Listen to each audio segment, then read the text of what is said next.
Le premier thème que je vous propose de développer aujourd'hui dans le cadre de l'école de la politique, c'est ce que j'appelle la motivation politique, c'est-à-dire l'appel intérieur. On n'arrive pas en politique au hasard. On n'arrive pas en politique par accident. Il peut y avoir un déclic qui peut vous jeter dans la vie politique. Ce déclic, ça peut être un mentor que vous avez vu, ça peut être une motivation particulière, ça peut être une frustration, ça peut être une vision, ça peut être un désir. Mais ce déclic va sur un tréfonds personnel intérieur que vous avez déjà par rapport à la vie de votre communauté, par rapport à la marche du monde, par rapport à l'évolution de votre pays. Ça s'appelle la motivation politique. Si vous n'avez pas cette motivation intérieure à vous intéresser à la politique, à vous intéresser au développement de la communauté, au développement de votre pays, vous serez un politicien par accident. C'est-à-dire à l'occasion d'une fonction qu'on vous donne, vous y arrivez, à l'occasion d'une opportunité d'être élu quelque part, vous y arrivez, mais vous n'y êtes pas.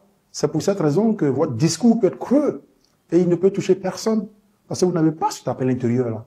Et souvent, nous négligeons l'appel que nous avons au fond de nous pour certaines actions. Donc, la motivation politique, c'est ce qui est tapis en nous, notre idéal de justice, de liberté, de développement, de progrès, tout ce qui entoure notre conception d'une vie au-delà de notre corps, de notre être, de notre individu.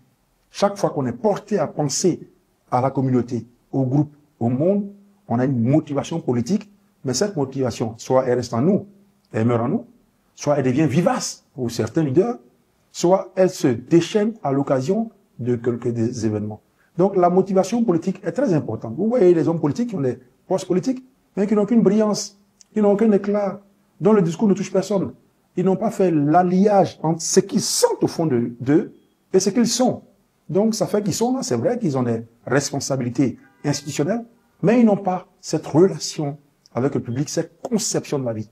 Pour être un homme politique, pour être un leader, pour être quelqu'un qui veut impacter sa communauté, vous avez besoin d'avoir cet accord entre ce que vous faites, ce que vous dites, avec ce qu'il y a au fond de vous. Ça s'appelle la motivation politique. Et c'est intérêt de se comprendre, d'écouter tout ce qui bruit à l'intérieur de notre être. Souvent, vous voyez des amis à l'école primaire, vous dites, celui-là, je savais qu'il allait devenir un homme politique. Parce que déjà, depuis l'enfance, il avait à cœur la défense de la communauté, il avait à cœur de prendre des responsabilités, il avait à cœur de conduire.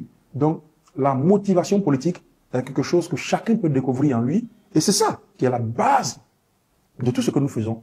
Des frustrations que nous pouvons lever, c'est l'énergie, le moteur qui est en nous. C'est comme une voiture sans carburant, ça ne bouge pas. C'est la même chose. Pour un homme politique, il faut une motivation politique intérieure forte. Il faut être à l'écoute de notre être, de notre corps, pour que cette motivation politique nous serve dans notre cheminement politique. En résumé, la motivation politique, c'est votre appel intérieur. C'est votre sentiment vis-à-vis de votre communauté. C'est votre vision, de votre conception du développement de votre communauté et de votre pays.